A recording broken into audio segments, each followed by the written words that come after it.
Hey YouTube, it's been a while since I've done one of these, but I wanted to do a quick like a chatty review and demo of the Dr. Jart Cicapair cream as well as the Dr. Jart BB Cream.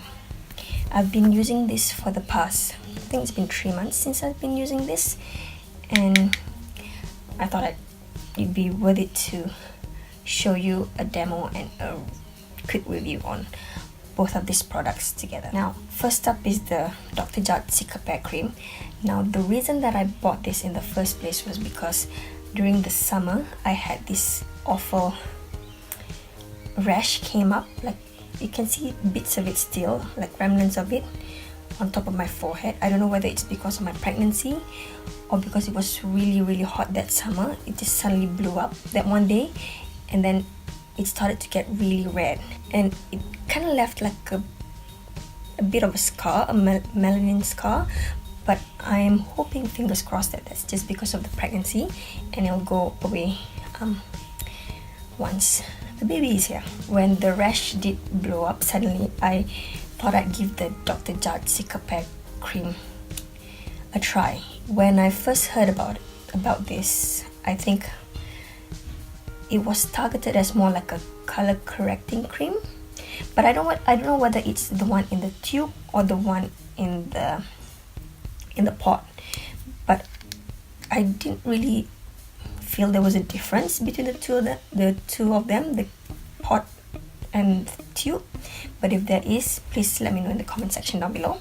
But anyways, I went with the tube instead of the pot because I felt that it was a bit more hygienic and a bit more convenient that way. As far as the color correcting properties go, I don't think it made that much of a difference with my tan skin.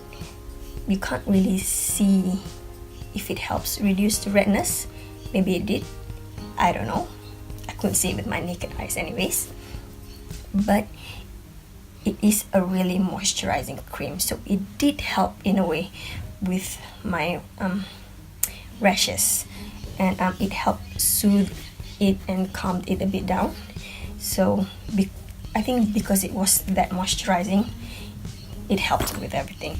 I kind of like this cream actually, and I don't use it at night. I usually use it in the mornings.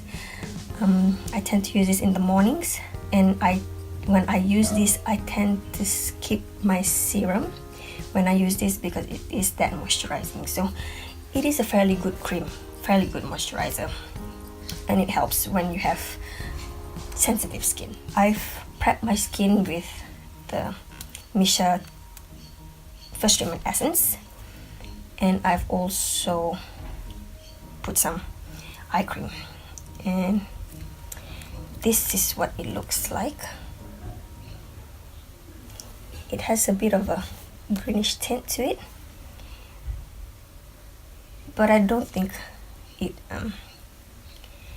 does anything much really when it comes to redness for those with tan skin.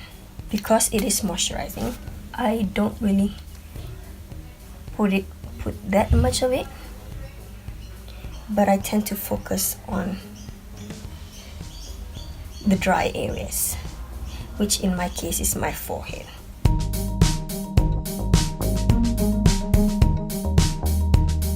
Because it's a heavy cream, I tend to let it sit for a while, let it sink into the skin before I put on my makeup, because I don't want my base to slip and slide.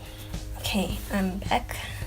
Now that I've let that sink in for a while, we are gonna move with the Dr. Jart BB Cream. What made me buy it was because Viviana does makeup, yeah, and I was raving about it in one of her videos, and then Lily Pebbles was also raving about it in one of her videos, and that's what made me want to try this out. But the only thing with this is that it has only one shade, and one shade only. One shade, or was it two? I can't remember, but I think it was either 1 or 2 shades, and that's it. Basically it has a limited range of shades. If it was 2 shades, I think I went with the darkest one, And even the darkest one isn't that dark, because that's what it looks like. You can see it there. And let me just, that's the color of it. But because it's a beauty balm, it does sheer out in the end. And as most of my bases, I kind of like mine not too cakey and sheer. I usually stick with tinted moisturizers. I really should put on sunscreen, but I didn't want to add more base to my base, if you get what I mean, because I didn't want to look like a grease ball, because this formula, it is on the dewy side, and then on top of that it does have SPF 45 PA+++, so I'm hoping that this SPF would be enough for me.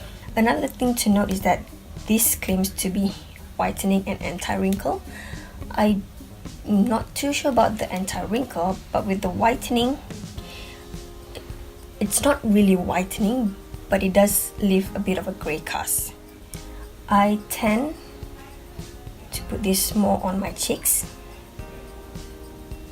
and I tend to avoid the nose and the chin area, because I find that this formula, I think because of the sunscreen, it does have a bit of a grey cast, and when there's a grey cast, those areas are the one where it shows the most. So I tend to skip my nose and my chin. You can use your fingers to blend it out, which is what I did initially, but then I discovered that using an air puff was another good way to use it. This air puff is from the Face Shop. Don't mind the smudges, it's been well loved and well used. So I usually use an air puff to blend it all out.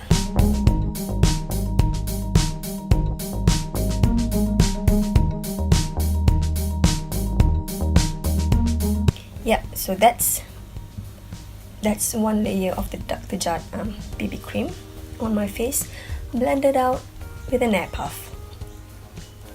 I can't really say that it's a perfect match. The shade is a perfect match, I can't really say that, but I do find that after a while it does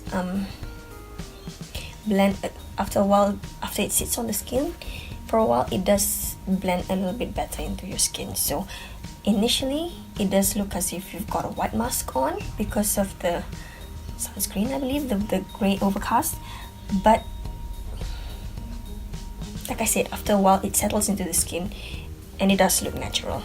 Now I forgot to put on concealer, but I'm gonna do that now. And with this, I find that because you know how some Korean products, well, the ones that I've been using, usually I tend to put concealer first because concealer doesn't sit quite well on top of the product. But with this Dr. Jart BB cream, it's okay to be putting concealer after using the product because it blends in well.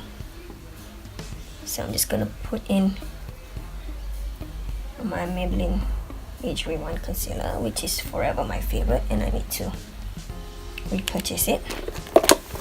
I find my Age Rewind concealer much more better than the NARS creamy concealer actually for under the eyes.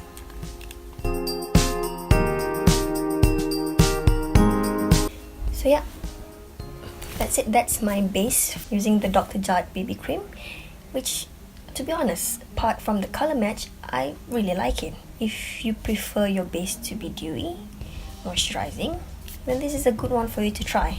If you're my skin tone, you might still be able to pull it off because after a while it does settle into your skin and it does look a bit more natural. But if you're darker than me, then the color match might be an issue for you. Yeah, that's it. That's how the Dr. Jart BB cream looks like with the full makeup on. Anyways, in conclusion, the Dr. Jart Cicapair cream is a great moisturizing cream.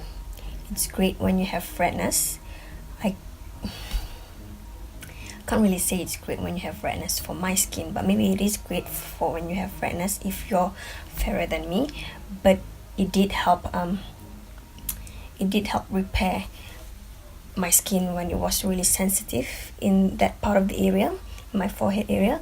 So it was really good for that, and I've been using it as my daily morning moisturizing cream. As for the Dr. Jart BB Cream, this is another good BB cream as well. It has a dewy finish to it. It also has SPF 45 PA+++, which helps when you're lazy to put on your sunscreen. So this is a good one as well. I really don't have anything bad to say about this except for the color match. Apart from that, I think it's a good BB cream. So give that a try.